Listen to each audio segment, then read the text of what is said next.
पढ़े थे जिसमें दांत और जीभ और लार ग्रंथियों को हमने क्या कर लिया था, पढ़ लिया था। एक बार पुनः जो है मैं बताता हूं कि क्या है डाइजेस्टिव सिस्टम, यानी पाचन तंत्र। सिस्टम माने क्या? सिस्टम माने क्या? तंत्र माने क्या? यानी तंत्र मतलब होता है वह सारे भाग जहां से कोई क्रिया क्या होती है, संपन्न होती है। जब कई भागों से कोई क्रिया क्या होती है, संपन्न होती है, तो उसे हम क्या कहते हैं, तंत्र कहते हैं। यहाँ है पाचन तंत्र। पाचन तंत्र से आशय क्या है कि ऐसा पाचन क्रिया जिन जिन अंगों के माध्यम से होता है वह सारे अंग मिलकर क्या बनाते हैं, पाचन तंत्र बनाते हैं। ठीक है। अब चूंकि पाचन तंत्र बताया गया कि पाचन तंत्र दो प्रकार से होता है। एक होता है एलिमेंट्री कैनाल यानी आहार नाल, और दूसरा होता है पाचक ग्रंथि। एक तो हमारे ध्यान रखना, जैसे हमारे शरीर में जो पाचन क्रिया होता है वो दो तरह से होता है, एक फिजिकली होता है, दूसरा क्या होता है, केमिकली होता है। क्योंकि पाचन होता कहाँ है, तो पाचन क्रिया हमारे आहार नाल में होता है। कहाँ होता है? आहार नाल। अब सवाल पैदा होता है कि आहार नाल कहते किसे हैं। देख लो, जो ये हमारे शरीर में जो आहार नाल होता है, आहार नाल जो है किसे कहा जाएगा कि भोजन जिस मार्ग से, यानी जिस मार्ग में हम जो भोजन खाते हैं वह भोजन जो है जिन जिन मार्गों में घूमता रहता है वह सारे मार्ग क्या कहलाते हैं, आहार नाल कहलाते हैं। क्या कहलाते हैं? आहार नाल। यानी हम मुख से भोजन करते हैं, देखो यहाँ मुख से भोजन करते हैं ना, तो मुख से भोजन करते हैं और यहाँ से ग्रास नदी से होते हुए पेट में आता है, अमाशय में आता है, अमाशय से कहाँ चला जाता है, छोटी आंत से कहा जाता है, बड़ी आंत से कहा यहाँ एनस तक आता है। तो यहाँ तक का जो भाग है, भोजन मान लो आपने ग्रहण किया यहाँ पे, तो भोजन यहाँ से ग्रहण किया तो भोजन धीरे धीरे क्या होगा, आगे बढ़ेगा कि नहीं बढ़ेगा? ये भोजन आगे बढ़ेगा। ये सब में क्या कर रहा है, घूम रहा है ना। तो ये जो भोजन इस तरह से घूम रहा है, तो जिन भागों में भोजन घूमता रहता है उन भागों को हम क्या कहते हैं, आहार नाल कहते हैं। अब हमारे शरीर में आहार नाल जो है कितना लंबा होता है, कितना लंबा होता है, तो हमारे शरीर में जो है आहार नाल जो होता है वह लगभग जो है क्या 32 फीट का होता है। कितने का होता है? आहार नाल के, ये आहार नाल एक लिखता हूं, आहार नाल कितने का होता है, 32 फीट का होता है। अब कोई पूछेगा कि आपके शरीर में जो आहार नाल होता है वो कितना लंबा होता है, तो कितना होता है, 32 फीट होता है।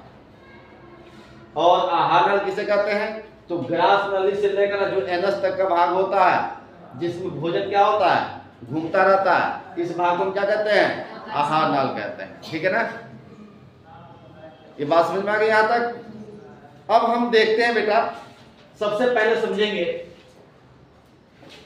पाचन किसे कहा जाता है, उसके बाद से हम पाचन तंत्र के बारे में देखेंगे ना। सबसे पहले पाचन किसे कहा जाता है, जब हमने आपको बताया भी था पिछले लेक्चर में कि जटिल भोज्य पदार्थों को क्या किया जाता है, जटिल भोज्य पदार्थों को छोटे छोटे टुकड़ों में तोड़ना और उसे लेय के रूप में बदलना क्या कहलाता है, पाचन क्रिया कहलाता है। अर्थात पाचन क्रिया क्या होता है, जटिल पदार्थों को सरल पदार्थों में बदलने की क्रिया क्या कहलाता है, पाचन कहलाता है। अब पाचन में क्या होता है, जब हम कोई भोज्य पदार्थ खाते हैं, ध्यान रखना, जब हम भोज्य पदार्थ खाते हैं तो उसमें मंड भी होता है, उसमें प्रोटीन भी होता है, उसमें कार्बोहाइड्रेट भी होता है, उसमें जो है विटामिन भी होते हैं, खनिज लवण भी होते हैं, जल भी घुला होता है, ये सारे चीज मिले होते हैं। लेकिन हमारे शरीर में पाचन होता किसका है, तो हमारे शरीर में प्रोटीन का पाचन होता है, कार्बोहाइड्रेट का पाचन होता है, मंड का पाचन होता है। जबकि हमारे भोज्य पदार्थ में जल घुला होता है, जल, विटामिन और खनिज जो होते हैं ये छोटे छोटे होते हैं।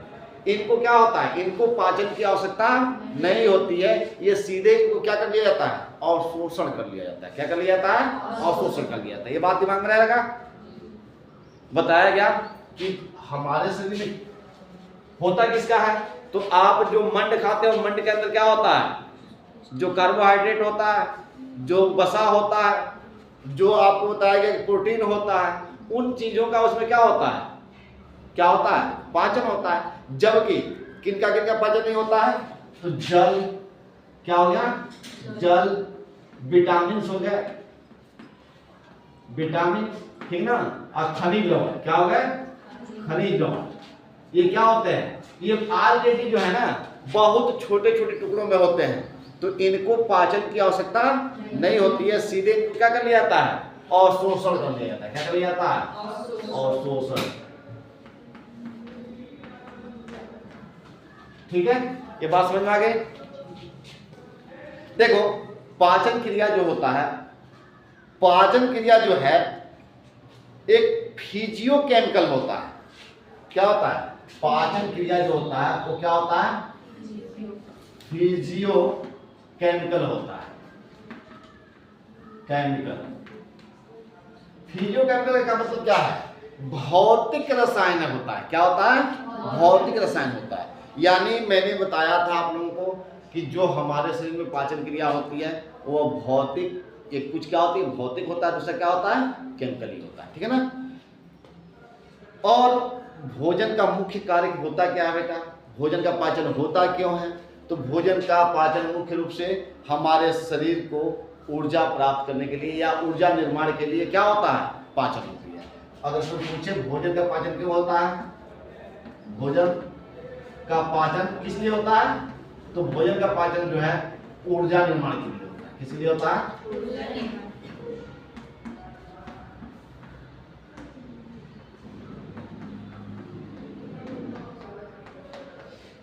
ठीक है, ये बात समझ में आ गई। तो आपने समझ लिया पाचन क्या है। मैंने बताया, एक बार फिर ध्यान सुनो, पाचन क्या बताया गया कि पाचन जो होता है, पाचन किसे कहता है, जटिल पदार्थों को सरल पदार्थों में बदलने की क्रिया क्या कहलाता है, पाचन कहलाता है। पाचन जो है भोजन में होता किसका है, तो मैंने बताया प्रोटीन, कार्बोहाइड्रेट, वसा यानी मंड आदि का क्या होता है, क्या होता है, पाचन होता है। जबकि उस भोज्य पदार्थ में विटामिन भी पाए जाते हैं, जल भी पाए जाते हैं, खनिज लवण भी पाए जाते हैं, और इनका पाचन नहीं होता है। यानी जल, विटामिन और खनिज लवण जो है ये खुद ही इतने छोटे टुकड़े में होते हैं कि इनको पाचन की आवश्यकता नहीं होती है, इनका सीधे क्या कर लिया जाता है, अवशोषण कर लिया जाता है। ठीक है ना।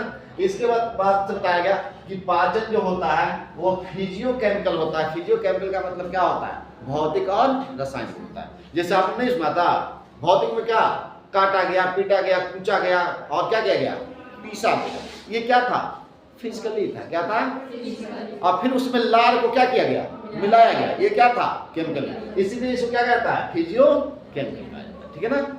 अब भोजन की पाचन की आवश्यकता क्यों होती है हमारे शरीर में, तो भोजन की पाचन की आवश्यकता इसलिए होती है कि जब भोजन पचता है तो उससे हमारे शरीर को क्या होता है, ऊर्जा का, हमारे शरीर के लिए ऊर्जा का निर्माण होता है। तो भोजन का काम ये, भोजन पचने की आवश्यकता इसलिए होती है क्योंकि हमें उससे क्या करना है, ऊर्जा का निर्माण करना।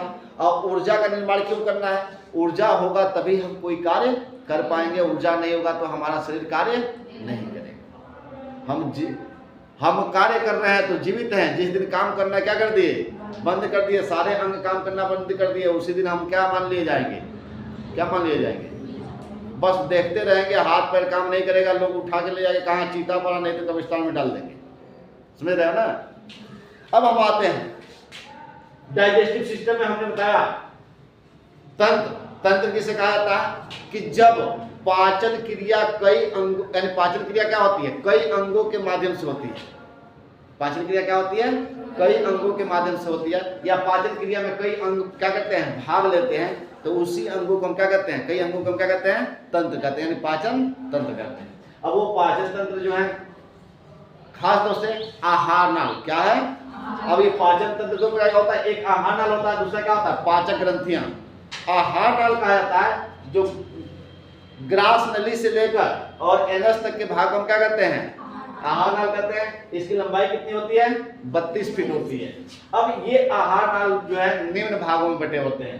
पहला होता है मुख गुहा, क्या होता है, मुख गुहा। दूसरा होता है ग्रास नली, और तीसरा होता है अमाशय, और चौथा होता है छोटी आंत, और पांचवा होता है बड़ी आंत। ठीक ना। और इसमें आता है, यानी जब हमारे ये खास तौर से ये इतने हो गए, इसके बाद से हमारे कुछ पाचक ग्रंथियां हैं। क्या है, हमारे शरीर में कुछ पाचक ग्रंथियां, जैसे लाल ग्रंथि, जठर ग्रंथि, लीवर प्लस पित्ताशय और अग्नाशय, और क्या है, आंत ग्रंथि। हम एक एक करके इसको क्या करेंगे, अध्ययन करेंगे। सबसे पहले हम देखते हैं किसको, मुख गुहा। क्या देखते हैं, मुख गुहा। बेटा मुख गुहा का जो है इसका नाम कई होता है। एक तो होता है माउथ, माउथ भी कहा जाता है, ओरल भी कहा जाता है। हम देख लेते हैं यहाँ पे पहले हम क्या पढ़ रहे हैं, क्या सब समझते हैं बेटा, हम मुख्य चीज समझते हैं। मुख गुहा, गुहा का मतलब क्या होता है, मुख माने मुंह और गुहा माने क्या, खाली स्थान। इसका मतलब होता है खाली स्थान। हाँ, मुंह खोल के देखो, आपके मुंह में क्या है, कुछ खाली स्थान है ना, तभी ना भोजन अंदर जाता है जी मुंह में। इतना इतना रोटी लेके मुंह में खा लेते हो, कई के तो 2 अंडा कई बार सीधे मुंह में डाल लेते हैं, देखे हो, और उसको निकल जाते हैं, मुंह भी नहीं खोलते हैं। शर्त लग जाती है तो 2 अंडा मुंह में डाल के क्या करते हैं, और ऐसे बोट बंद करके उसे खा ही जाते हैं। तो यानी हमारे मुख के अंदर क्या होता है, जो खाली स्थान होता है, जो खाली वाला भाग होता है, ठीक है ना, जो खोखला भाग होता है, उसी को हम क्या कहते हैं, मुख गुहा कहते हैं। क्या कहते हैं, मुख गुहा। अब आप बताओ कि मुख गुहा में जो है, ये मैं आपको पढ़ा चुका हूँ, पिछले लेक्चर में बता चुका हूँ कि मुख गुहा में 3 चीजें, एक मुख्य चीजें होती हैं। पहला होता है इसमें मुख गुहा में क्या पाया जाता है, तो सबसे पहले मैंने कुछ चीजों को बताया था। मुख गुहा में आपने क्या देखा था, लिप्स को देखा था, इसके बारे में पढ़ा था, लिप्स। इसके बाद से क्या पढ़ा था, टीथ पढ़ा था। इसके बाद से क्या पढ़ा था, इसके बाद से आप लार ग्रंथियां पढ़े थे, क्या पढ़े थे, या टंग पढ़े थे, ठीक ना, क्या पढ़े थे, टंग। इसके बाद से सिलेबिक ग्लैंड पढ़े थे।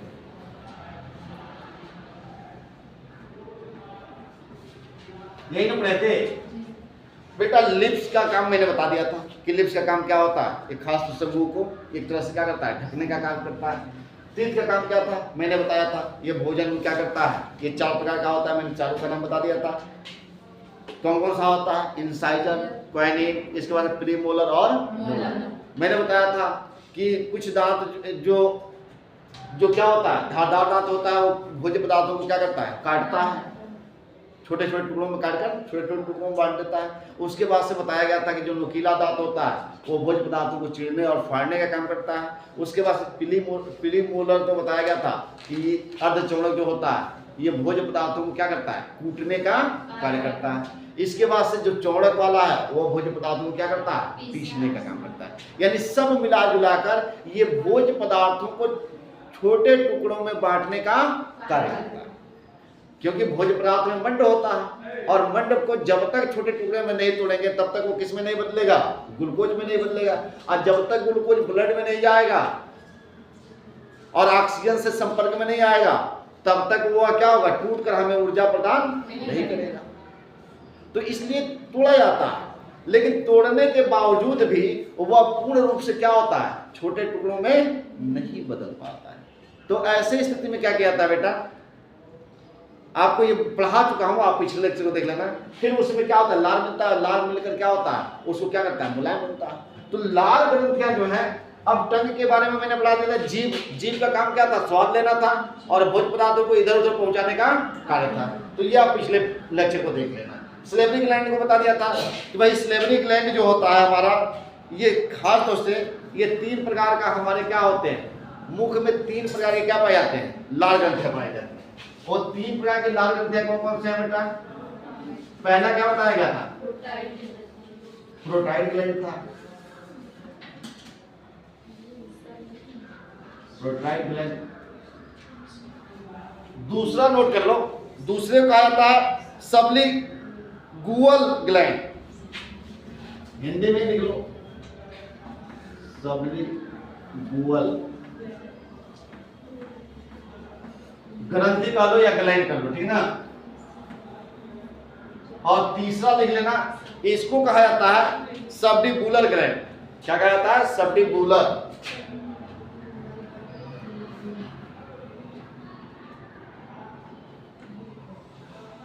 ठीक ना।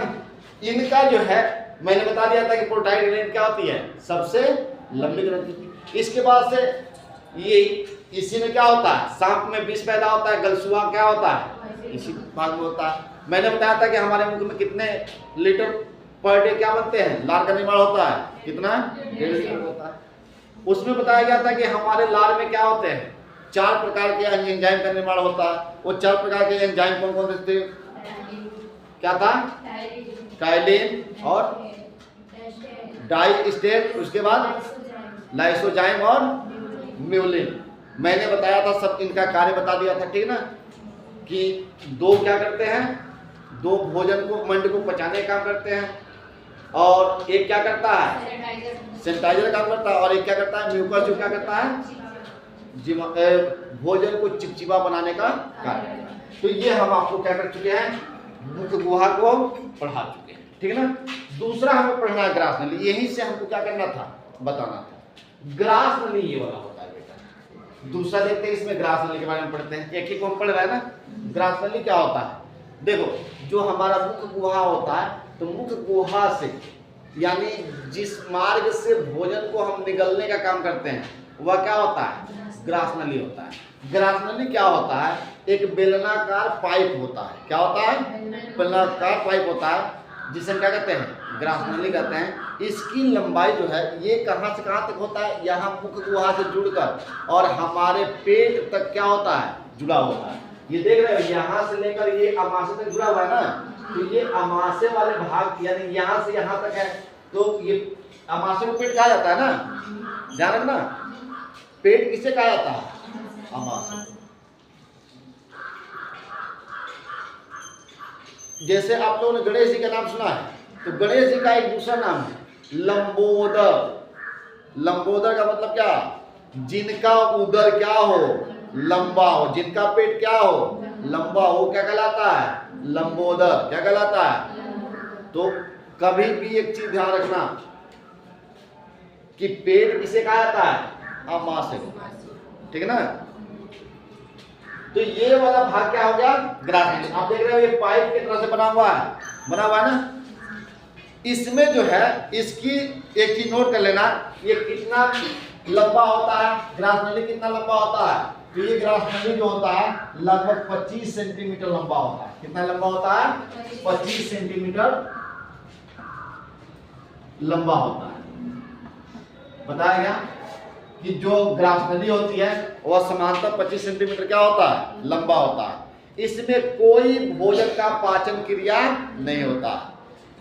ग्रास नली में भोजन का पाचन नहीं होता, बल्कि ये सिर्फ क्या करता है, भोज्य पदार्थ को कहां ले जाने का काम करता है, आमाशय में ले जाने का कार्य करता है। एक चीज ध्यान रखना बेटा,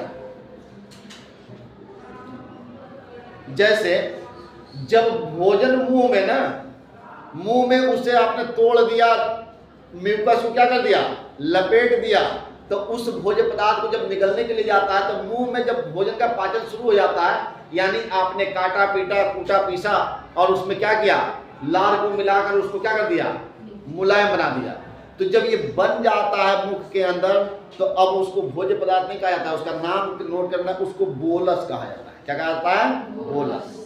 अब वही बोलस क्या होता है, ग्रास नली के अंदर भेजा जाता है।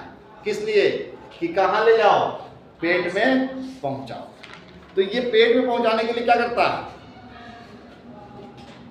यानी भोजन को ढकलने के लिए इनके अंदर क्या होता है, कर्मानुचन होता है।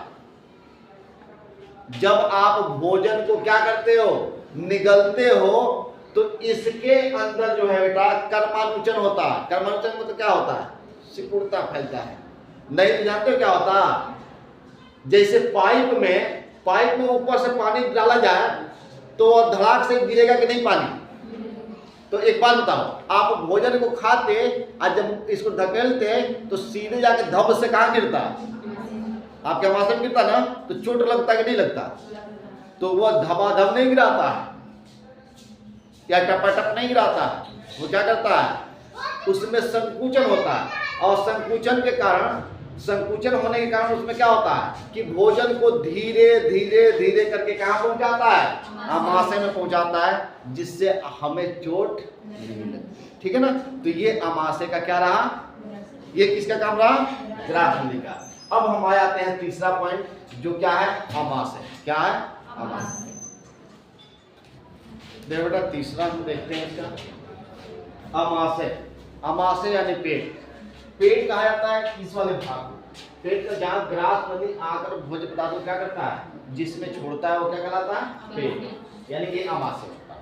आमाशय का एक मैंने यहाँ पे छोटा सा क्या कर दिया, देख रहे हो। देखो जो हमारा आमाशय होता है बेटा, ये आमाशय जो होता है 3 भागों में बटा होता है। कितने भागों में बटा होता है, 3, 1, 2 और ये नीचे वाला 3। जो ऊपर वाला भाग होता है इसको कहा जाता है, नोट कर लेना, इसको कहा जाता है कार्डिक। क्या कहा जाता है, कार्डिक। और ये जो वाला जो भाग होता है ना दूसरा, देख रहे हो ना, यहां से यहां तक भाग, इसको क्या कहता है, फंडिक। क्या कहता है, और जो नीचे वाला भाग होता है इसको नोट कर लेना, इसको कहा जाता है जस्टिक ग्लैंड। क्या कहता है, जस्टिक ग्लैंड। समझ में आ रहा, इसको क्या कहता है, जस्टिक ग्लैंड या पाइलोरी ग्रंथि कहा जाता है। पाइलोरी क्या करता है, क्या करता है, जस्टिक ग्लैंड।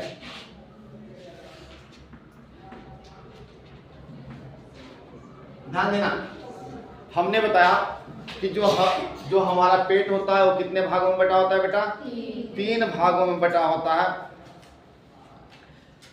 और पहले को कहा जाता है कार्डियक, यानी जो ये ऊपरी वाला भाग होता है, हृदय का जो ऊपरी वाला भाग होता है, ये कहाँ होता है, हमारा जो है ये जो पेट होता है बेटा, पेट कहाँ होता है, यानी आमाशय कहाँ होता है, यहाँ पे होता है।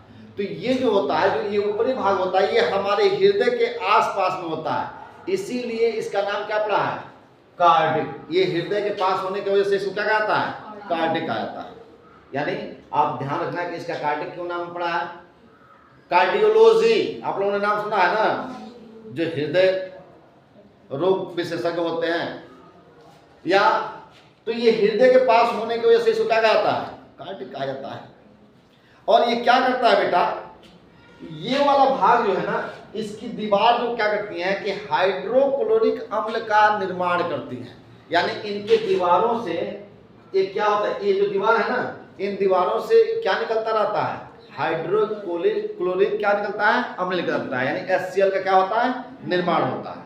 और ये करता क्या है बेटा, तो ये जो है हाइड्रोक्लोरिक जो अम्ल होता है, जैसे हमने भोज्य पदार्थ खाया, और भोज्य पदार्थ जब हम खा रहे थे तो हमारे भोज में जो टाइलिन निकल रहा था वो क्या कर रहा था, कीटाणुओं को मारने का काम कर रहा था ना। टाइलिन कर रहा था, कौन कर रहा था, सेंटाइल काम कौन कर रहा था, लाइसोजाइम। कौन कर रहा था, लाइसोजाइम। तो जो लाइसोजाइम कीटाणुओं को मार रहा था, लेकिन कुछ उसमें ऐसे भी कीटाणु होते हैं, कुछ ऐसे कीटाणु होते हैं बेटा जो शक्तिशाली होते हैं, उनको हमारा लार मार नहीं पाता है। एक तरह से कहा जाए अपनी भाषा में, कुछ थेथर होते हैं, कुछ जीवाणु क्या होते हैं, थेथर होते हैं, जिनको लार मार नहीं पाता है। अब उन थेथर जीवाणुओं को मारने के लिए कौन काम करता है, HCl कहता है कि अच्छा ठीक है आजा, हम बताते हैं। अब वो क्या करता है, हाइड्रोक्लोरिक अम्ल से उनके शरीर को गला उला के क्या करता है, खत्म कर देता है। दूसरा जो है, जो भोज्य पदार्थ हमारे पेट के अंदर आता है, उन भोज्य पदार्थों को क्या करता है, अम्लीय बनाता है, और अम्लीय बनाकर जो उसमें टुकड़े बड़े बड़े होते हैं उन्हें गलाने का कार्य करता है। अब हम जितना भोज्य पदार्थ को खाते हैं, ध्यान रखना, जितने ही भोज्य पदार्थ को खाते हैं, हमारा ये दीवार क्या होता है कार्डियक का, उतना ही ज्यादा हाइड्रोक्लोरिक अम्ल का क्या करता है, निर्माण करता है। किसी दिन आप हदला के खूब खा लिए, आवश्यकता से क्या कर लिए, ज्यादा, जितना पेट में खाना चाहिए उससे भी ज्यादा खा लिए, तब ये क्या करेगा, अब उससे ज्यादा क्या करेगा, हाइड्रोक्लोरिक अम्ल का क्या करेगा, निर्माण करेगा। और जब ज्यादा हाइड्रोक्लोरिक अम्ल का निर्माण करता है तब क्या होता है, धुआं ढकार वगैरह आने लगता है। समझ में आ रहा, अरे आपने कहते हो कि उल्टा ढकार आ रहा है, समझ रहे हो। हाइड्रोक्लोरिक अम्ल का क्या होता है, जब ज्यादा हाइड्रोक्लोरिक अम्ल बनता है बेटा, तो क्या कर देता है, मैंने बताया कि हम ज्यादा भोज्य पदार्थ खाते हैं तो हमको क्या होता है, उल्टा ढकार आता है। नहीं कहते धुआं ढकार आ रहा है, उल्टा ढकार का मतलब क्या कहते हो, धुआं ढकार, अपने देहात भाषा में क्या कहता है, धुआं ढकार। अब धुआं ढकार क्यों आता है, यानी उल्टा ढकार क्यों आता है, इसका मेन मकसद है कि जब वो आता है तो जब हमारे भोज्य पदार्थ को पचाने में ज़्यादा HCl का क्या होता है, निकलता है। इसी की वजह से क्या होता है, ऐसी स्थिति आ जाती है, हमारे पेट में क्या होने लगता है, जलन होने लगता है। आप डॉक्टर के पास जब भागते हो, डॉक्टर के पास कहते हो कोई ऐसा दवा दीजिए जलन कम हो जाए, तो क्या करता है वो, उस समय आपको तुरंत छाड़ देता है। क्या देता है, छाड़ जो है क्या करता है, अम्ल की मात्रा को निष्क्रिय करता है। तो आपको क्या करता है, मैग्नीशियम हाइड्रोक्साइड देता है। क्या देता है, मैग्नीशियम हाइड्रोक्साइड।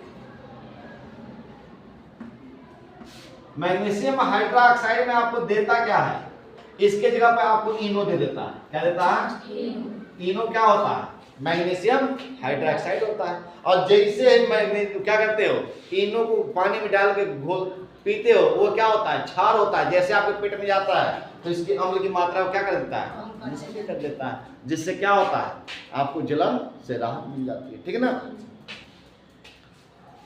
आप लोगों ने देखा होगा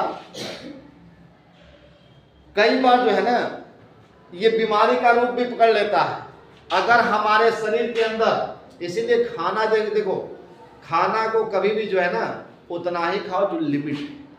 अगर 2 रोटी खाते हो तो आप 4 रोटी खाने की सोच मत करो, क्योंकि आप ज्यादा खाओगे तो HCl का निर्माण क्या होगा, ज्यादा होगा। अगर बार बार ये गलती आप कर रहे हो कि HCl को ज्यादा बढ़ा रहे हो, तो आपको बाद में उसका दुष्परिणाम जो है मिल सकता है।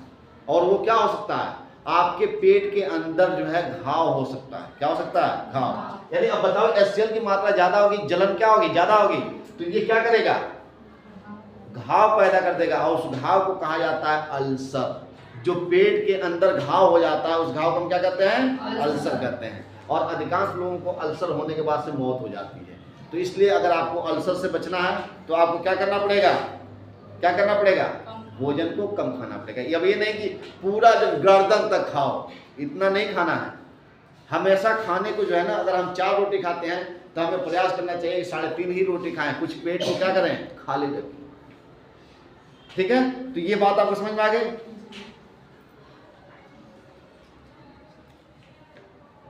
अब एक बात बताओ, एक सवाल यहाँ पे कई बार पैदा होगा आपके दिमाग में कि सर यहाँ पे जब HCl निकल रहा है और HCl भोज्य पदार्थों को क्या कर देता है, गला देता है, पेट को क्या कर देता है, गला देता है।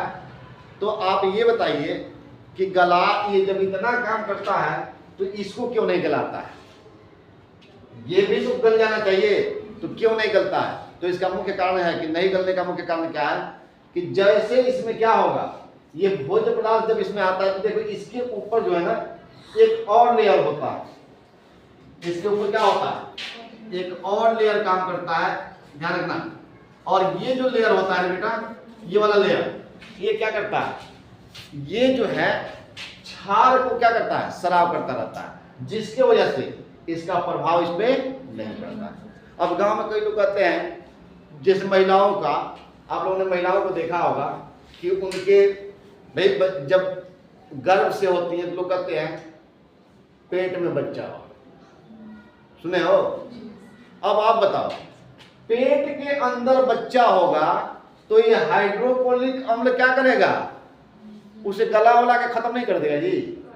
तो बच्चा पेट में नहीं होता है, कहाँ होता है, यूट्रस में होता है। कहाँ होता है, यूट्रस में होता है। इस चीज को ध्यान रखना, ठीक है ना।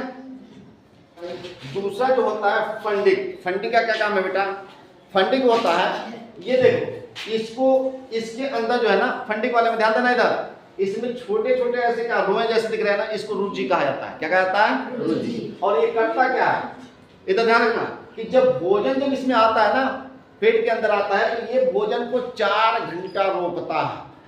क्या करता है, 4 घंटा रोकता है। और 4 घंटे के बाद क्या करता है, अंदर की तरफ भेजता है। तो जब 4 घंटे के बाद अंदर भेजता है ना, कई बार जब हम देखो, जैसे हम व्रत रहते हैं, रोजा रहते हैं, तो जब हमारा पेट खाली होता है ना, तो जैसे ये क्या हुआ, भोज्य पदार्थ कहाँ निकल के चला गया, किसमें चला गया, छोटी आंत में। तो उस समय हमारे जो ये रुचि जो होते हैं, ये जो क्या होते हैं, रोए जो होते हैं, ये अचानक क्या हो जाते हैं, खड़े हो जाते हैं और ये पेट में चुभने लगते हैं। जब चुभने लगते हैं तो अब क्या कहते हैं कि पेट में क्या हो रहा है, दर्द होता है। समझ रहे हो ना, पेट में दर्द क्यों होता है कि जब पेट क्या हो जाता है, खाली हो जाता है।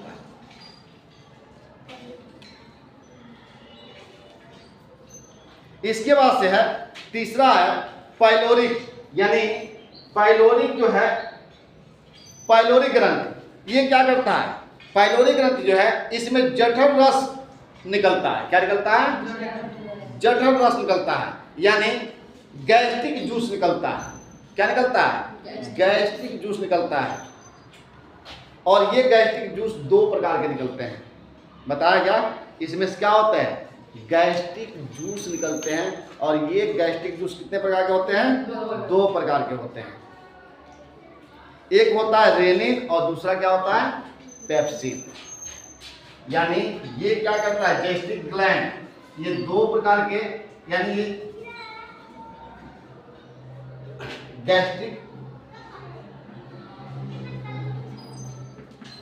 गैस्ट्रिक जूस निकालता है।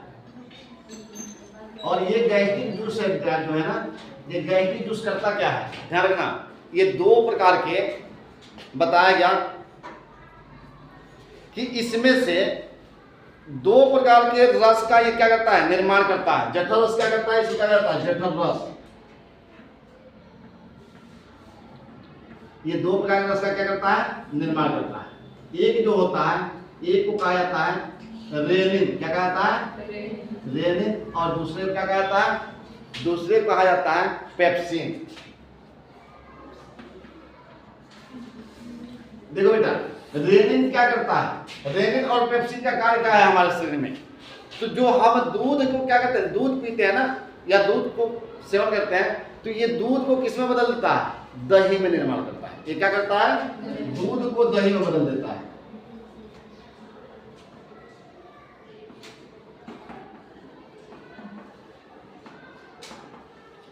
और ये पेप्सिन क्या करता है?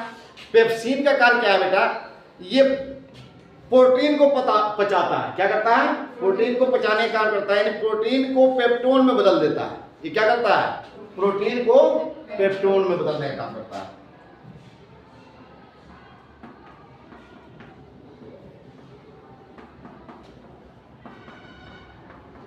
बात समझ में आया? यानी आपने देखा कि यहाँ पे कौन कौन सा घटना हुआ बेटा?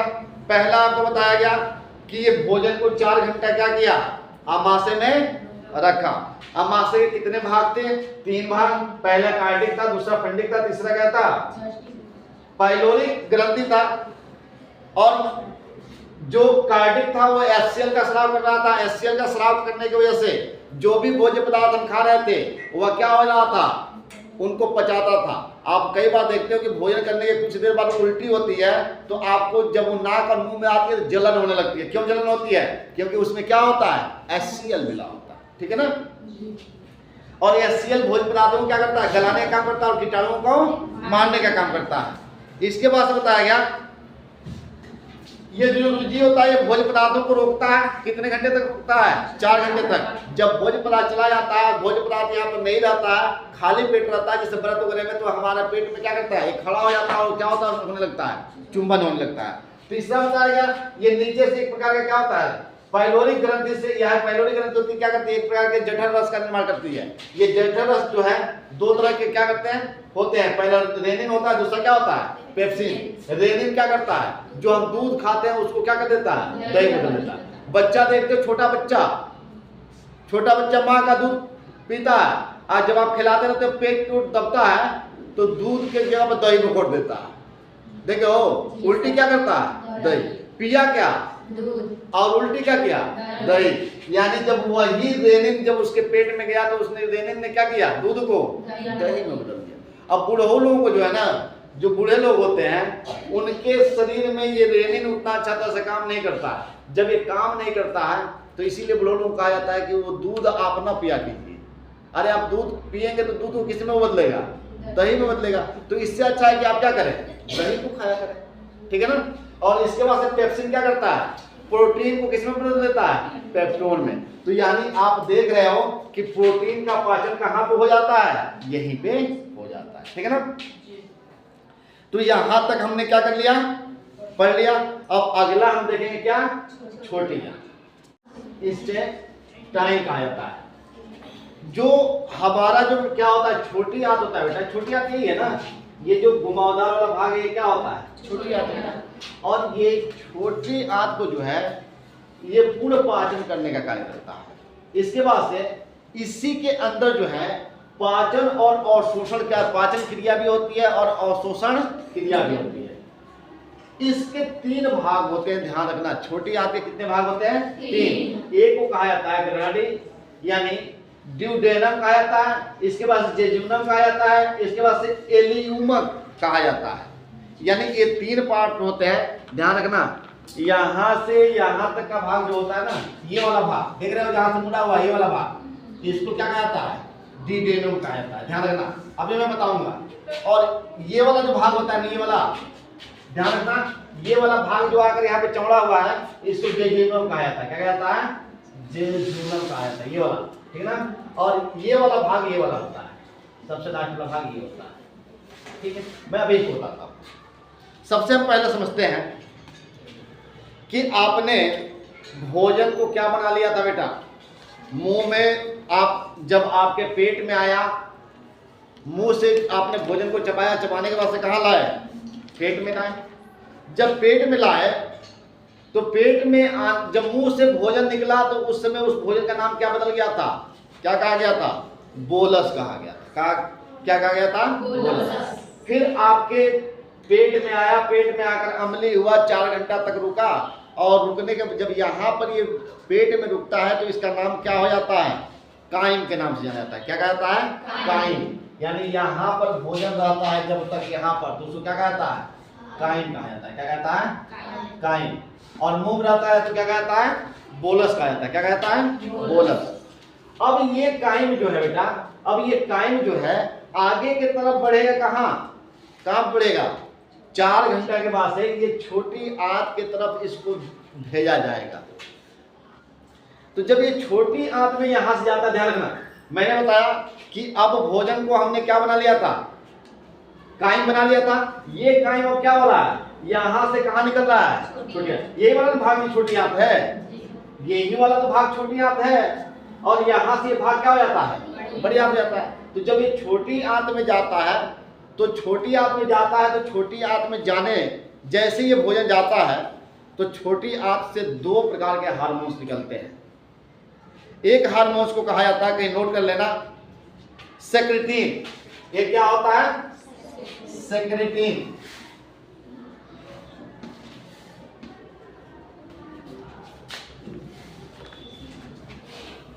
सेक्रेटिन। और दूसरा जो होता है, दूसरे वाले को कहा जाता है, देखो ये लिखा गया है, काइलिसिस्टोकाइनिन। ये 2 प्रकार का, ये क्या करता है? ये हमारा जो है कौन? ये छोटी आंत हार्मोन्स का स्राव करता है। क्या करता है? स्राव करता है। ये सेक्रेटिन जो होता है, ये सेक्रेटिन जो हार्मोन्स होता है, ध्यान रखना, सेक्रेटिन हार्मोन्स, एक को हमने बताया कि 2 प्रकार का हार्मोन का स्राव करता है। एक कौन था? सेक्रेटिन, और दूसरा क्या था? क्या बताएगा? कालिसिस्टोकाइनिन। लिख लेना।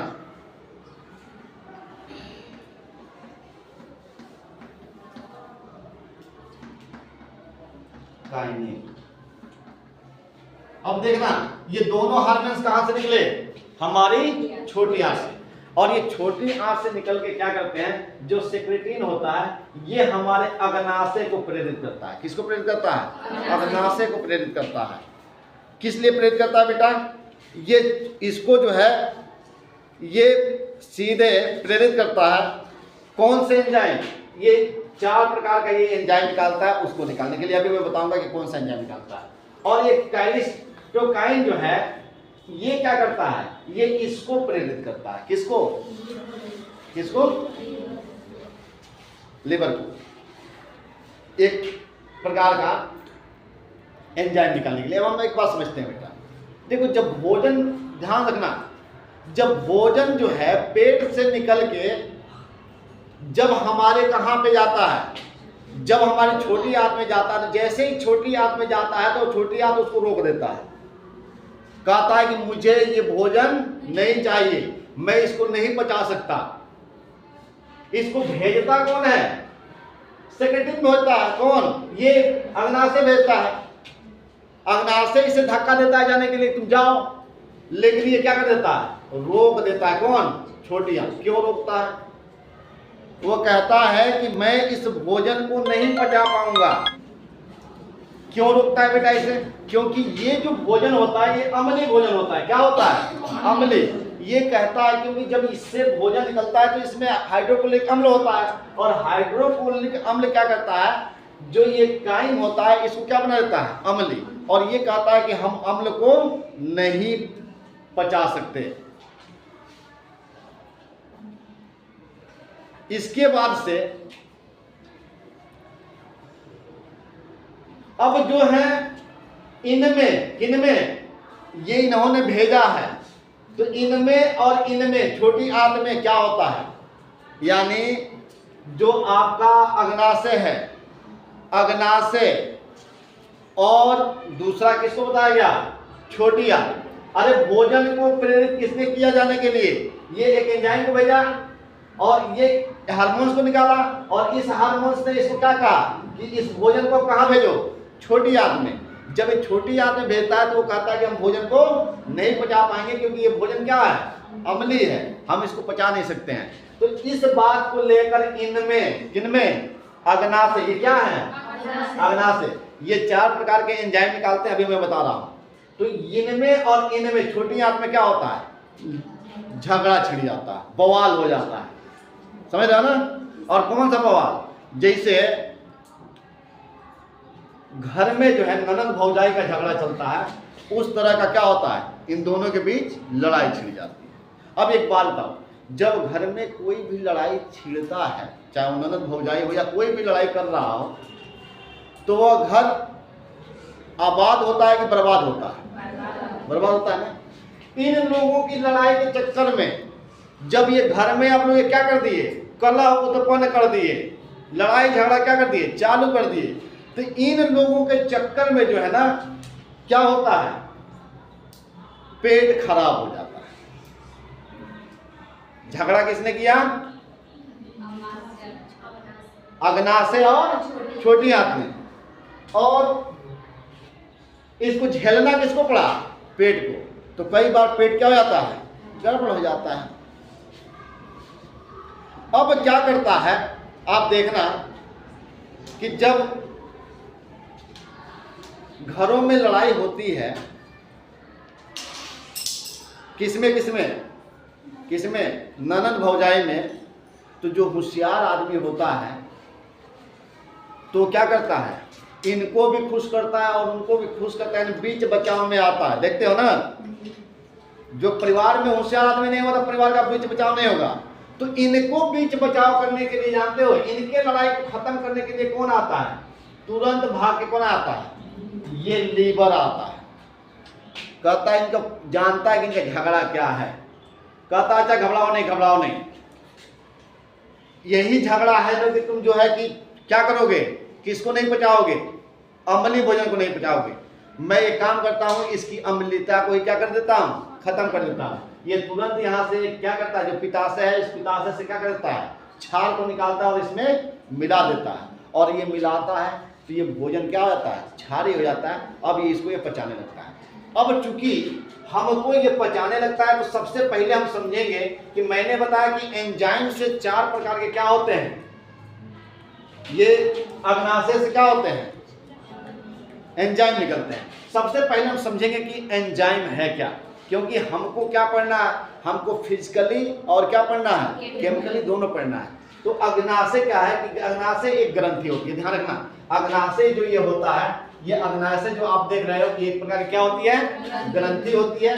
इसके बाद बताया गया, ये इस ग्रंथि की जो है ना, ये पूर्ण पाचक एंजाइम छोड़ती है, यानी यही जो है अग्नाशय जो ग्रंथि है, ये पूर्ण पाचक क्या करती है, एंजाइमों को छोड़ती है, यानी ऐसे एंजाइमों को छोड़ती है जिससे हमारा भोजन पूर्ण रूप से क्या होता है, पचता है। इसके बाद बताया गया कि ये जो पूर्ण पाचक एंजाइम को छोड़ती है, ये एंजाइम 3 प्रकार के होते हैं। कितने प्रकार के होते हैं, 3 प्रकार के होते हैं। पहले इसको हम एक क्या करते हैं, जैसे शॉर्टकट अपनाते हैं, इसको हम कैसे समझेंगे, लैट लिख लेंगे। क्या लिख लेंगे, लैट, LAT, लैट। यल से होगा लाइपेज, याद कर लेना, किस एंजाइम को छोड़ता है? लाइपेज। ए से होता है एमाइलेज। क्या होता है? एमाइलेज। और टी से होता है ट्रिप्सिन। क्या होता है? ट्रिप्सिन। ध्यान रखना, ट्रिप्सिन क्या करता है? ट्रिप्सिन ध्यान रखना, इधर ध्यान दो। ये ट्रिप्सिन का काम क्या है? ये प्रोटीन को, जो प्रोटीन होता है वो किसमें पहले बदलता है? पेप्टोन में। किसमें बदलता है? और इस पेप्टोन को पेप्सिन क्या करता है? पेप्टाइड में बदल देता है। किसमें बदलता है? पेप्टाइड। यानी सबसे पहले ये पाचन किसका करता है? प्रोटीन का। किसका करता है? प्रोटीन का। दूसरा जो है एमाइलेज, जो है जो हमारे भोज्य पदार्थ में क्या होते हैं? मंड होते हैं। उन मंड को पचाने का, स्टार्च को पचाने का कार्य। तीसरा जो है लाइपेज। लाइपेज जो है, लाइपेज समझ रहे हो? देखो बेटा, लाइपेज, लाइपेज समझते हो? लाइपेज ये क्या करता है? फैट वसा लिपिड। लिपिड मतलब समझते हो? लिपिड का मतलब होता है जो चिपचिपा पदार्थ होता है। क्या होता है? लासा समझते हो? लासा। तो ये क्या करता है कि जो हमारे भोज्य पदार्थ में, ये बताओ फैट क्या होता है? जो चर्बी होता है, जो तेल, ये आयली चीज होता है। ये लाइपेज, लिपिड का मतलब क्या? आयली। क्या होता है? आयली। जितने भी आयली चीजें होते हैं, जो भी आयली चीजों को खाते हैं, चाहे वो फैट हुआ, बसा हुआ या लिपिड हुआ, इन सारे चीजों को पचाने का काम कौन करता है? लाइपेज। तो ये बताओ, हमारे भोज्य पदार्थ में यही तो चीजें पचाने की जरूरत होती है, बाकी तो जल, खनिज लवण और विटामिन वो तो क्या होते हैं? अपने आप ही क्या होते हैं? अवशोषित हो जाते हैं। तो पूर्ण रूप से यही पचाने का काम करता है। कौन करता है? पचाने का। अब चूंकि इनको प्रेरित कौन करता है? इनको प्रेरित कौन करता है? तो मैंने बताया कि हमारी छोटी, जब भोजन इधर जाने को होता है, भोजन जब इधर जाने को होता है, तो छोटी आंत जो है एक हार्मोन निकालती है जिसका नाम क्या होता है? सेक्रेटिन। और सेक्रेटिन जब हार्मोन्स को निकालती है तो ये तुरंत क्या करता है? इसको प्रेरित करता है। किसको? अग्नाशय को, कि तुम ये काम करो, जल्दी से एंजाइम को निकालो।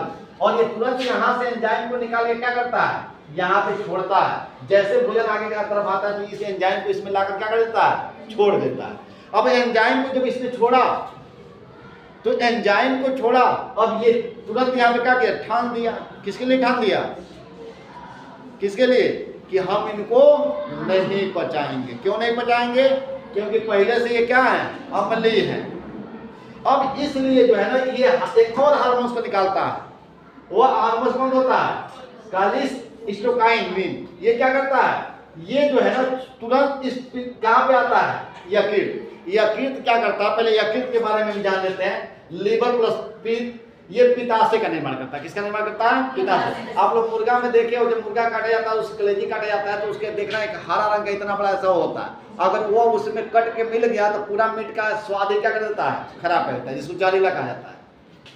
तो उसी पित्त का ये क्या करता है? निर्माण करता है। पित्ताशय यानी गॉल ब्लैडर क्या है बेटा? ये पित्त को स्टोर करने का काम करता है। पहला काम क्या करता है? पित्त को स्टोर करता है। इसका पीएच मान कितना होता है? 8 होता है। ये वसा को पचाने का कार्य करता है, और वसा को पचाता है, इसलिए इसको क्या कहता है? इमालिफिकेशन कहते हैं। क्या कहते हैं? इमालिफिकेशन कहते हैं। ये जो है ये एंजाइम नहीं होता है, ये कोई, यानी पित्त कोई एंजाइम नहीं होता है, फिर भी ये पाचक का क्या करता है? कार्य करता है। और इसके बाद से बताया गया कि जो कालिसिस्टोकाइनिन है, ये इसे क्या करती है? उत्तेजित करती है। क्या करती है? उत्तेजित करती है। मैंने वही तो कहा कि यहाँ से क्या होती है? ये हार्मोन्स निकलती है, और ये हार्मोन्स निकलकर किसको? इसके पास पहुंचती है और कहती है जल्दी से तुम यहाँ क्या करो? जल्दी से क्षार को डालो, क्योंकि भोजन क्या हो रहा है? अंदर आ रहा है। ये तुरंत इसके अंदर क्या कर देता है? क्षार को मिला देता है। तो जो इसका अम्लीयता रहता है, वो अम्लीयता क्या हो जाती है? खत्म हो जाती है। अम्लीयता क्या होती है? खत्म हो जाती है। और भोजन क्या हो जाता है? क्षारी होता है। जो काइम है वो किस में बदल जाता है? क्षारी में बदल जाता है। और जब क्षारी में बदल जाता है तब ये क्या होता है? ये भोजन यहाँ पर अब ये आगे बढ़ता है किसके लिए? पाचन के लिए। अब जब ये आगे जाता है तो क्या होता है बेटा? अब ये बताओ, ये इसमें से ये भी अपने एंजाइम को छोड़े, ये भी अपना क्या किया? जो पित्त रस था उसको लाकर क्या कर दिया? छोड़ दिया। अब इनको पूर्ण मिलाने के लिए इसके 3 भाग होते हैं। हमारे छोटी आंत कितने भाग में होती है? 3। पहले ये वाला भाग, जो ये ऊपर वाला भाग देख रहे हो, इसको क्या कहते हैं? ग्रहणी कहते हैं। क्या कहते हैं? डेजनम कहते हैं। यहाँ पे भोजन क्या हुआ, यहाँ पर आके ये भी अपना मिलाया और ये भी क्या किया, दोनों ने अपना लाकर उसमें क्या कर दिए, इन्होंने एंजाइम को और इसने क्या किया, पीत रस को इसमें लाकर क्या कर दिया, मिला दिया। तो यहाँ डिडनम में क्या होता है, ग्रहणी में क्या होता है कि ये सारी चीजों को मिक्स होती है। अब मिक्स हो गया तो अब इनको क्या किया जाएगा, मिलाया जाएगा। अरे घर में औरतें जो है चावल वावल को साफ करने के लिए क्या करती है, उसको फैलाती है ना, तो इसी प्रकार से इन सबको मिक्स करने के लिए ताकि जल्दी से पचे, इसके लिए क्या किया जाता है, इनको फैलाया जाता है। तो देखो यहाँ पर ये भाग पतला होता है, ध्यान रखना, ये मैं थोड़ा मोटा बना दिया हूँ, और यहाँ पर ये भाग क्या हो जाता है, चौड़ा हो जाता है। तो ये जो चौड़ा वाला भाग होता है ना, इसको क्या कहता है, जेजुनम कहा जाता है। क्या कहता है, जेजुनम। यहाँ पर आकर ये भोज्य पदार्थ जो है, जो ये काइम होता है, वो क्या होता है, फैल जाता है, और फैल कर ये क्या होता है, इसका पूर्ण रूप से पाचन होता है। ठीक है ना। अब इसके बाद से जब ये पाचन हो गया है,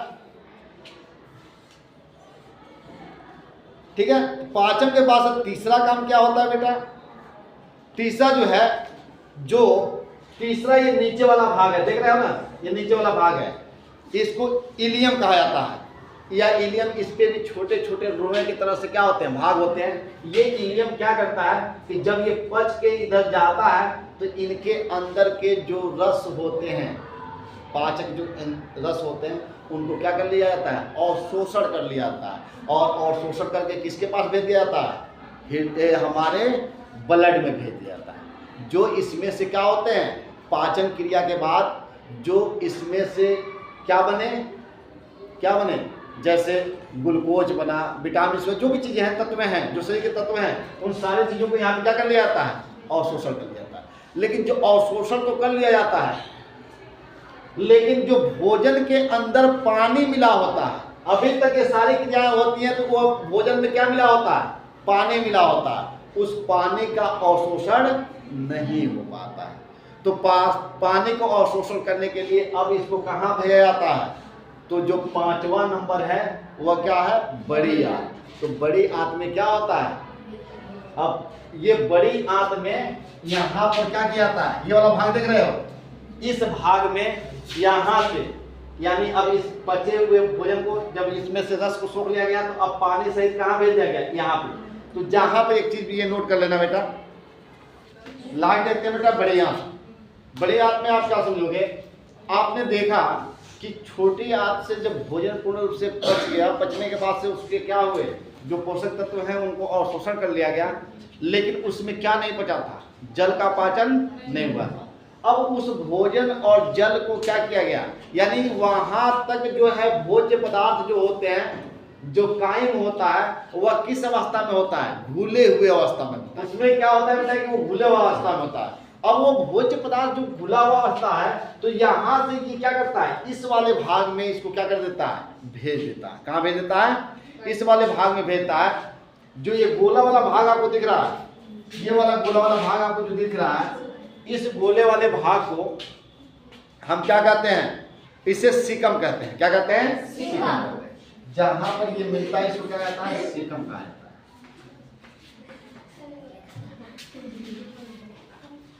तो ये बात समझ में आया बेटा कि जहां पर ये छोटी आंत जाकर मिलती है, इस वाले भाग को, जहां पे गोला वाला भाग होता है, इसको हम क्या कहते हैं, सीकम कहते हैं। इस सीकम के नीचे जो है एक छोटा सा भाग ऐसे लटका रहता है बेटा, इसमें देखोगे ना तो एक छोटा सा भाग ऐसे क्या होता है, लटका रहता है।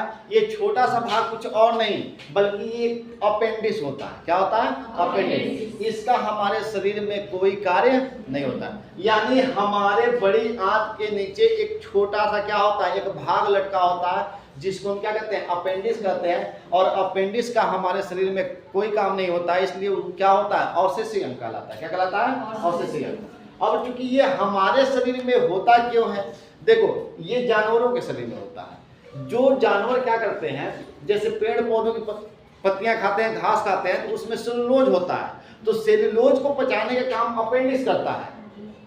हम लोग तो पत्ता वगैरह खाते नहीं हैं, तो हमारे शरीर में इसकी आवश्यकता नहीं है। लेकिन इससे यह स्पष्ट होता है कि जब हम पहले यानी हमारे जो पूर्वज थे, वह पूर्वज क्या खाया करते थे? पेड़ पौधों के पत्ता खाया करते थे। इसीलिए वह अवशेषी अंग आज भी हमारे शरीर में क्या हो रहा है? चला आ रहा है। कई बार ये जानते हो, कई बार ये पक जाता है या घाव का रूप धारण कर लेता है, तो अगर इसको समय पे इलाज नहीं हुआ तो ये घातक भी हो सकता है। तो इसे काट कर क्या किया जाता है? निकाल दिया जाता है, ठीक है ना। ये अपेंडिक्स है, ये आप समझ लिए। अब एक चीज ध्यान रखो, इन पूरे देख रहे हो ना, इधर देखना, ये सिकम के बाद से ये वाला जो घुमावदार, ये चौड़ा वाला भाग यहां से लेकर यहां तक दिखाई दे रहा है, इस संपूर्ण भाग को हम क्या कहते हैं? कुलोन कहते हैं। क्या कहते हैं? कुलोन। ये यहां से आपको ये पूरा भाग दिखाई दे रहा है, ये भी दिखाई दे रहा है, ये भी दिखाई दे रहा है, ये दिख रहा है, पूरे या यहां तक भाग दिखाई दे रहा है, सब भाग, टोटल भाग को क्या कहते हैं? कुलोन कहते हैं।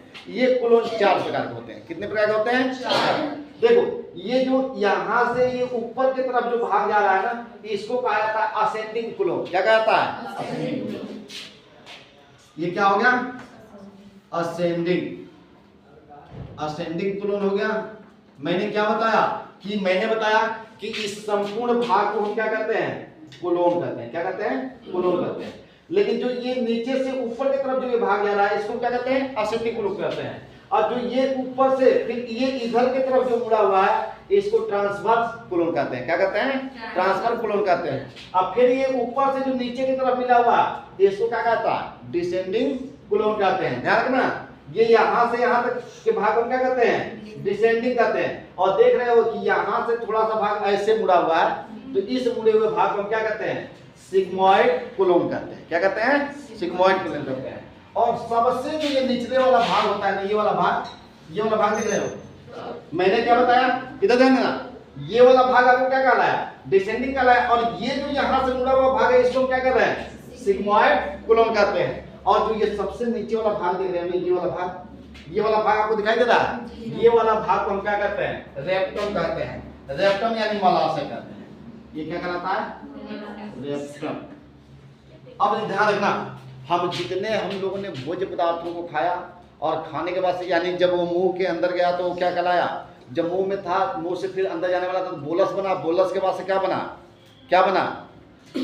काइम बना। क्या बना? पेट के अंदर काइम। और वही काइम यहाँ से आया और इधर जब ये अंदर आया तो यहाँ पे जब ये आ रहा था, ध्यान रखना, तो ये वाला जो है ना कुलोन जो है ना, इस कुलोन क्या होते हैं कि ये कुलोन पानी को क्या करते हैं? इसमें जो पानी होता है उसको अवशोषण करते जाते हैं। क्या करते जाते हैं? अवशोषण। अब हमारे जो भोज्य पदार्थ जो ये क्या था? काइम था। काइम के अंदर से पानी सूख जाता है और क्या बच जाता है? केवल अवशिष्ट पदार्थ बच जाता है। और वह अवशिष्ट पदार्थ कहाँ चला जाता है? रेप्टम में चला जाता है। जब ये रेप्टम में चला जाता है तो इसको कहा जाता है काइल। क्या कहा जाता है? काइल। अगर मान लो कि किसी व्यक्ति को डायरिया हो गया, डायरिया में जिसमें मुंह पेट सब सीधा हो जाता है, कलरा हो गया, तो कलरा में क्या होता है कि जो ये कुलोन है ना, ये कुलोन क्या करते हैं कि भोज्य पदार्थ का जो जल है उसको अवशोषण नहीं कर पाते हैं। और जब अवशोषण नहीं होता है तो व्यक्ति का पेट क्या होता है? पूरा पानी की तरह से बहना चालू हो जाता है। यानी हमारे जो भोज्य पदार्थ हैं उसमें से जल, यहाँ तक जल उसमें भरा रहता है, लेकिन जब इसमें आता है जो बड़ी आंत में, तो ये जल को क्या कर लेता है? सोख लेता है। अरे बकरी को देखे हो, उसका जो है एक क्या होता है, आप इसको हम लोग कहते हैं, जो हम लोग का छोटी आंत होता है ना, अपनी देहाती भाषा में कहा जाता है पचौनी। पचौनी कहता है, पचौनी में पूरा पच गया। तो पचौनी में क्या होता है? पचौनी को देखते हो, दूहते हैं सब, तो दूहते हैं तो उसमें से क्या जो भोज्य पदार्थ होता है वो क्या होता है? यानी गीले पानी की तरह से बाहर निकलता है। लेकिन जब बड़ी आंत में जब वही निकालते हैं तो देखना बकरे में से छोटा छोटा क्या होता है? लेडी टाइप से निकलता है। देखे हो? देखे नहीं देखे हो? तो इसमें जब ये जाता है, ये छोटी आंत से इसमें जाता है तो उसमें का पानी क्या कर लिया जाता है? सोख लिया जाता है। हम लोगों में भी क्या होता है? पानी को सोख लिया जाता है। और सोख कर लाकर यहाँ पर इसमें जितना जो है, अब आपका जो है काइम था, वो काइम कहाँ इसमें आया? किसमें? रेप्टम में। तो रेप्टम में आया तो ये क्या बन गया? इसका नाम क्या पड़ जाता है? काइल। क्या नाम पड़ जाता है? काइल। और ये काइल यहाँ पर आकर क्या होते हैं? इकट्ठा हो जाते हैं। क्या होते हैं? रेक्टम में यानी मलाशय में इकट्ठा हो जाते हैं और फिर जो है ये लाइटिंग के रूप में हमारे शरीर से क्या होते हैं? बाहर निकलते हैं और ये एनस के माध्यम से क्या होते हैं? बाहर निकल जाते हैं। ठीक है, ये इतनी प्रक्रिया क्या होती है हमारे पाचन क्रिया में। कई बार यहाँ पर रेक्टम में क्या हो जाता है कि भोज्य पदार्थ यहाँ जाता है, तो भोज्य पदार्थ यहाँ जाने के बाद से इसमें काफी देर तक भोज्य पदार्थों को रुके होने के काइल को ज्यादा देर रुकने की वजह से कई बार इसके अंदर घाव हो जाता है, या कई बार यहाँ की मासा जो है क्या होता है? बढ़ जाता है, जिससे जो है बवासीर नामक रोग भी हो जाता है। ठीक है, किसी व्यक्ति को बवासीर बीमारी है तो बीमारी कैसे होता है? जो ये रेक्टम होता है, रेक्टम के अंदर क्या हो जाता है? घाव हो जाता है। पेट साफ ना होने की वजह से ये कचरा बाहर में निकलने की वजह से क्या होता है? इसके अंदर घाव भी हो जाता है। या कई बार ऐसा होता है कि यहाँ पे मांस बढ़ जाता है, मांस बढ़ जाता है, तो मांस बढ़ने की वजह से भी क्या हो जाता है? बवासीर का रोग हो जाता है। इसे ऑपरेशन से बाहर इसको क्या जाता है? खत्म किया जा सकता है। ठीक है ना। तो अब ये हमारा क्या रहा? पाचन क्रिया समाप्त हुआ। एक मिनट घबराओ नहीं। अब जो है आप ये हमको बता दो कि प्रोटीन का पाचन कहाँ हुआ? कौन बताएगा? प्रोटीन का पाचन कहाँ हुआ? ध्यान देना, प्रोटीन का पाचन कहाँ हुआ था? आमाशय में हुआ था। आप आमाशय में क्या था? पेप्सिन था। वो प्रोटीन को किस में बदला था? पेप्टोन में बदला था। उसके बाद से यानी आमाशय में ही प्रोटीन किस में बदल गया था? पेप्टोन में। छोटी और जब ये क्या हुआ? अग्नाशय में जब ट्रिप्सिन निकला तो ट्रिप्सिन ने क्या किया? अग्नाशय के ट्रिप्सिन ने पेप्टोन को पेप्टाइड में बदला। किस में बदला? देखना कहां कहां बदलता है, ये क्वेश्चन यहीं से पूछता है। तो पहला प्रोटीन कहां? आमाशय में पचा। किस रूप में बदला बेटा? पेप्टोन में बदला। फिर अग्नाशय में ट्रिप्सिन एक हार्मोन निकला, उसने क्या किया? पेप्टोन को पेप्टाइड में बदल दिया। और छोटी आंत का इरेप्सिन पेप्टाइड को अमीनो एसिड में बदल देता है। जो छोटी आंत का एरेप्सिन होता है, एरेप्सिन क्या करता है? पेप्टाइड को अमीनो एसिड में बदल देता है। अब बताओ, हमारे शरीर में भोजन जो है, जो भोजन होता है वो मुंह में जाता है तो किस में बदलता है? मुंह में जब हम पूछ देते हैं तो किस में बदल जाता है भोजन? बोलस में। याद कर लेना, किस में बदलता है? बोलस में। आज जब पेट में जाता है तो उस क्या नाम पड़ जाता है? काइम। क्या नाम पड़ता है? काइम। आज जब कहाँ चला जाता है? रेक्टम मलाशय में जाता है तो उसका नाम क्या होता है? काइल। क्या नाम होता है? काइल। ये भी याद कर लेना। एक और चीज बताओ, पाचन के कितने चरण होते हैं? हमारे शरीर में पाचन कितने चरण होते हैं? आप लोगों ने किसको पढ़ा था? अमीबा। तो 5 बताए गए थे। कौन कौन? अंतर्ग्रहण, पाचन, अवशोषण, स्वागीकरण और बहिक्षेपण। तो हमारे शरीर में भी यही तो 5 घटनाएं होती हैं। अंतर्ग्रहण, हमने भोजन को क्या किया? मुंह से खाया और खाकर क्या किया? अंदर ले गया। अंदर ले गया तो क्या किया? दूसरा पचाया। पचाने के बाद से क्या हुआ? जब भोजन पचा है तो हमारे आंत में, छोटी आंत में क्या हुआ है? उसका अवशोषण हुआ है। और शोषण होने के बाद से उससे जो है वह हमारे ब्लड में जाकर वह हमें क्या किया है? ऊर्जा प्रदान किया है, जिससे हमारा स्वागीकरण हुआ है। अब उसके बाद से जब इसका हो गया तो लास्ट में हमने उसको क्या किया? पचाकर और रेक्टम से क्या किया? एनस के माध्यम से बाहर निकाल दिया। तो इसको क्या कहते हैं? बहिक्षेपण। ठीक है, तो आप पाचन क्रिया समाप्त हुआ। उम्मीद करते हैं आप लोगों को समझ आया होगा।